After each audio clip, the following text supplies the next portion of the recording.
Okay, we're going to talk about Moby's evaluation. So here is his scorecard.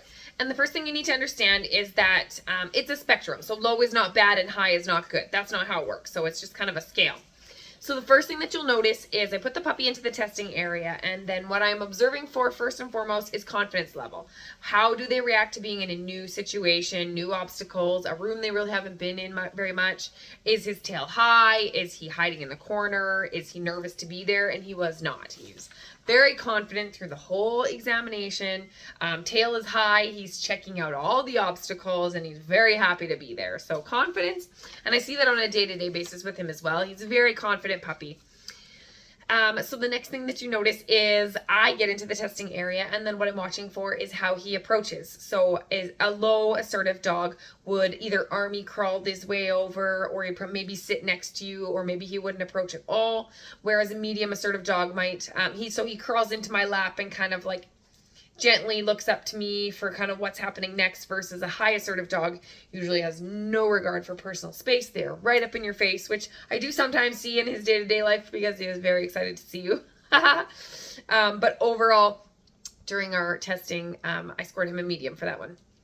Motivation level. It can also be known as your workability, or how badly does he want to please his people. And he scored a high here. He tried everything. He wanted to work for me. He was really looking to please me. He was looking to try everything I asked him to do. Anytime I called him over or called him back, he was right there like a dirty shirt. So he's very motivated to work for his people. So training, what that looks like in real life is training is often very easy with these dogs. They're very motivated to, and they often respond really well to positive training methods. So they often really want to please their people. Nerve strength and resiliency. So what that looks like in a dog is their ability to handle stress. So signs of stress in a dog or a puppy includes sneezing, yawning, scratching, whale eyes, shaking, and he did not have any of that. He was cool as a cucumber. There was no indication that he was stressed whatsoever at any time. Touch tolerance. So for this one, we are not looking for how much he enjoys the handling. We are looking for how tolerant they are. So think of like a vet visit or a grooming visit. How's he going to handle that situation where, they're touching his body parts, and if he's not used to that, how's he going to handle it? Well, he already scored a high. He was very tolerant to handling. Which is part and parcel to our handling exercises that we do right from the beginning, which includes the blow dryer and the clippers, and being handled by our children in the home, and all of that plays into that touch tolerance. And that's something that should be built into for all dogs. All dogs should be getting handled, their full body every day. Touch those nails, press in between those paw pads, rubbing their whole bodies, and tugging on their ears. All of that builds into their touch tolerance. Energy level. I scored him a medium. Day-to-day life, he's a pretty energetic little guy, but he peters out. So I think he's going to be happy to go for those adventure walks, but then I think he's also going to mellow out and be ready for a movie snuggle with his people. Is he going to keep up for a 5-mile walk, or a 10K walk on the weekend, or a hike up the mountain? It depends. He might, but he's definitely going to want a nap when he's done. He's definitely middle of the road. What we also notice with a low energy dog in the testing area is they do a lot of sitting, they do a lot of laying down, and they need a lot of breaks, whereas I didn't notice that. So he definitely probably higher end of the medium. But if his mental needs and his exercise needs are met, I think he's going to be a pretty chill buddy. So the next thing we test for is sound and sight sensitivity. So you'll notice that I take the shaker and I look to see if he startles. And I don't really care if he startles. What I'm looking for is, does he recover and how quickly? So what I did notice with the sound sensitivity is that he did not flinch. He did not even notice it. I don't even know if he heard it. He did not notice. So he's going to be very resilient in terms of loud sounds, big noises. And then for sight sensitivity, we pop an umbrella and see if they kind of startle at sudden movements. And I didn't notice that he necessarily startled. He noticed it. And then he came over to check it out. So he definitely recovered very quickly. And again, those two things are adjustable traits, things that we should continue to build into our dogs anyways, and we do that by positive socialization, field trips, take your dog out into the world, let them see things, let them smell things. And for sound sensitivity, you can use playlists on YouTube, Spotify.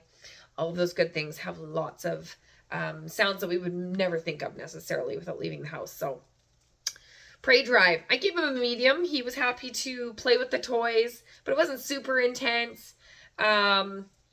So I think he'll probably be pretty fun in terms of the prey drive. It makes a puppy fun when they want to play with toys, they want to chase, they want to play tug. But if it's too high and very intense, that can be a bit of a challenge if you're not prepared for that when you have young kids in the home, because the kids run through the house. And if a puppy has a fairly intense prey drive, guess what? The puppy is going to chase anything that moves. And human focus. So I scored him a high because he continually checked in with me throughout the test. He constantly wanted to see where I was at, but he also had independence at times where he was happy to do his own thing. So I do think that he would handle a family, like a working family, or if they're busy with school, fairly well. I think he might prefer a family that maybe is home a little bit more often, but still needs that independence, so that if you're gone shorter periods and whatnot, that would probably be a good fit for him. Tenderheartedness. So what you'll see is that I lay on the floor and I pretend to cry and see if he cares. And he came running over and he was so worried about me, and he just stayed with me to the point where I was wondering if we were ever going to move, because he was just kind of sitting next to me. It was the cutest thing. So these are the dogs that when somebody says that their dog they were sick on the couch for the week and the dog did not move, it was their nurse all week long. This is a highly tender-hearted dog that fills that role.